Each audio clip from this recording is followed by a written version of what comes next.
अमरीशभाई, मला म्हणजे शेतीबद्दल तुम्हाला विचारायचं आहे, पण आता तुम्ही हा राजकारणाचा विषय घेतला म्हणून आधी त्याच्याबद्दल विचारून घेतो. तुम्ही शिरपूरचे अनभिषिक्त सम्राट आहात, हे सिद्ध झालंय. 4 वेळा तुम्ही आमदार, 4 वेळा पावराजी आमदार तुम्ही ज्यांना सांगितलं ते. इतका मोठा मताधिक्य वाढत कसं गेलं हे पण तुम्ही सांगितलं. पण हा जो शिरपूर पॅटर्न आहे राजकारणाचा, हा जिल्हा पातळीवर पण का नाही जाऊ शकला? तुम्ही खासदारकीला 2 वेळा पराभूत झालातच ना. मग बाकीच्या तालुक्यांना, धुळे जिल्ह्याला असं का नाही वाटलं, हा इतका भारी माणूस हा आपला खासदार व्हायला पाहिजे, आपल्या जिल्ह्याचं पण कल्याण होईल?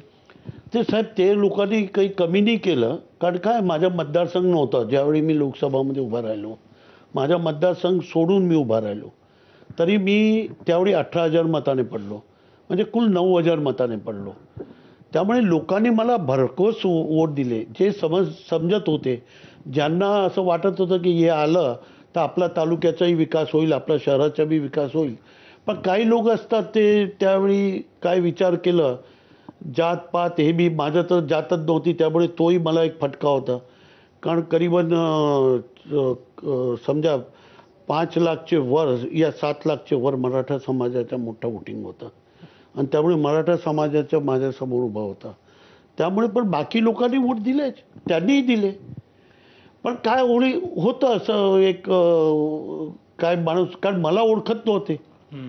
नाही, पण तुमचा पॅटर्न तर माहिती होता ना. हा, म्हणजे ते याचा माहित अर्थ म्हणजे हे एक काय म्हणूया त्याला, की दुर्दैवी भागच आहे ना हा, की जात-पात चालतच ना. लोकांना माहिती आहे की हे इतकं भारी काम आहे, हे शाश्वत काम आहे, पाण्याचं काम आहे, शेती बदलली, शेतकऱ्याचं जीवन बदललं, आदिवासींचं जीवन बदललं, तरी पण लोकांनी काय प्रिफर केलं तर जात-पात, धर्म, पैसा, बाकीच्या ज्या काही गोष्टी असेल.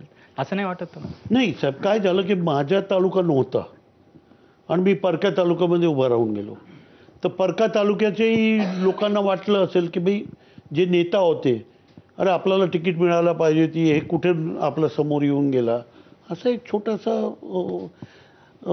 पण मला त्याच्याने एक आनंद आहे की मी एक तालुक्याला जबरदस्त डेव्हलप करू शकलो. नाही तर मी जर 7 तालुक्यामध्ये गेलो असतो तर शायद माझा तालुका इतकं डेव्हलप झाला नसता आणि मी एक नवीन विचार देऊ शकलो नसतो.